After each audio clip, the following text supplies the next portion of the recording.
मुस्तफा, आपको क्या जानकारी मिल पा रही है? सूत्र क्या बता रहे हैं?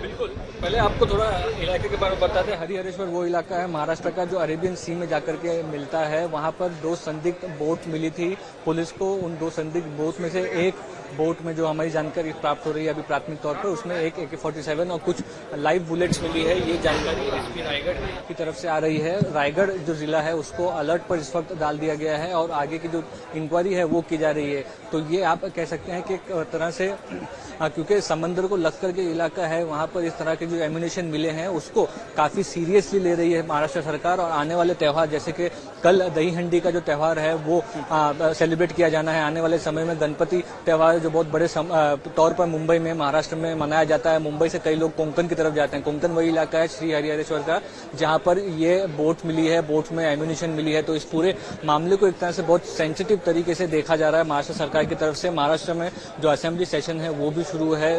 जल्द ही होम मिनिस्टर जो है महाराष्ट्र के Devendra Fadnavis, deputy chief minister, उनके पास होम का चार्ज है, वो इस पूरे मामले की ब्रीफिंग लेकर के लोगों को ब्रीफ करेंगे।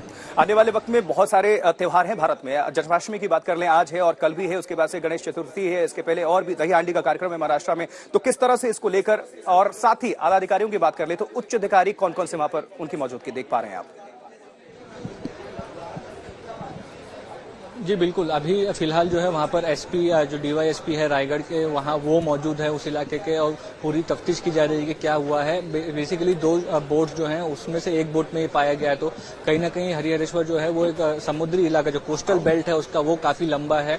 वहाँ पर ये आप कह सकते हैं पेट्रोलिंग जो होती है वो शुरू रहती है। पेट्रोलिंग में 2 एक तरह से संदिग्ध बोट्स जो है वो देखने के लिए मिली। उस संदिग्ध बोट्स की जब तहकीकात की गई तो उसमें एक AK-47 और कुछ बुलेट्स एक बोट में मिली है। तो उससे कई तरह की आप कह सकते हैं अटकलें इस वक्त लगाई जा रही है। क्या ये महाराष्ट्र की तरफ बोट आ रही थी, ये एक बड़ा सवाल है। दूसरा, कौन लोग हैं जो इस बोट में पाए गए हैं, ये दूसरा बड़ा सवाल है। और क्या हेतु से ये AK-47 गन जो है वो उस बोट में रखी गई थी। तो ये सारे सवालों के जवाब इस वक्त जो है वो पुलिस ढूंढने में लगी हुई है। रायगढ़ डिस्ट्रिक्ट जो है उसको रेड अलर्ट पर डाल दिया गया है, क्योंकि कहीं ना कहीं अगर किसी और तरीके की मूवमेंट इस क्राइम को लेकर हुई होगी, किसी तरह की एम्यूनेशन या सप्लाईज किए गए होंगे उस इलाके में, तो उसको जल्द से जल्द ट्रेस करना है। इसीलिए अलर्ट पर पुलिस है रायगढ़ में। रायगढ़ को अलर्ट में डाल दिया गया है। पहले भी रायगढ़ ये विजुअल्स, ये जो तस्वीरें आ रही हैं ये जरा दिखाते हैं। रायगढ़ में संदिग्ध नाव मिलने के बाद हाई अलर्ट रखा गया है। नाव से भारी मात्रा में बारूद बरामद हुए हैं, AK-47 राइफल बरामद हुई हैं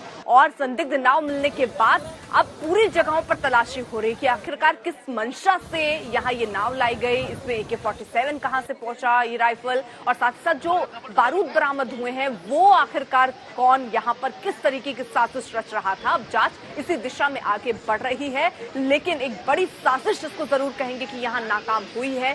क्या पहले भी कोई नाव ऐसे ही यहाँ पहुंची?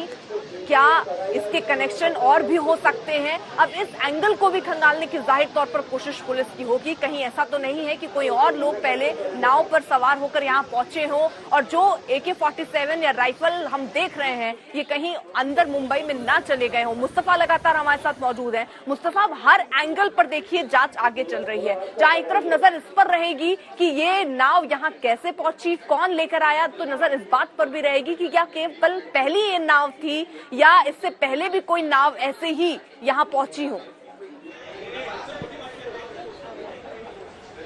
जी बिल्कुल, कहीं ना कहीं आप कह सकते हैं कि समुद्री इलाका जो होता है उसको लेकर के एक तरह से टेररिज्म का जो डर है वो हमेशा ज्यादा रहता है। 26/11 के बाद से ही महाराष्ट्र में, मुंबई में समुद्री इलाकों पे कई तरह की नजर रखी जा रही थी, इंस्पेक्शन और सर्विलेंस किए जा रहे थे। उसके बाद ही आप कह सकते हैं कि सारी एजेंसी जो है वो काफी एक्टिव है। इसलिए ये जो 2 अनआइडेंटिफाइड बोट्स मिली उसके बाद तहकीकात शुरू हुई, उसमें ये एम्यूनेशन मिला है। तो जैसे कि आप मुंबई में एम्यूनेशन आने की बात बता रही है, बाकी किसी तरीके की प्लानिंग है क्या, इस चीज को मद्देनजर रखते हुए पुलिस फिलहाल इन्वेस्टिगेट कर रही है। इस मामले को सीरियसली लिया गया है, लेकिन इस मामले का किसी टेररिज्म या कोई क्राइम से रिलेशन है इसकी अभी तक पुष्टि नहीं हो पाई है। ये बहुत बड़ा सवाल है कि वो बोट कहां जा रही थी श्रीवर्धन से जब ये उनको इंटरसेप्ट किया गया पुलिस ने, और बोट जो गंजा वो रिकवर की।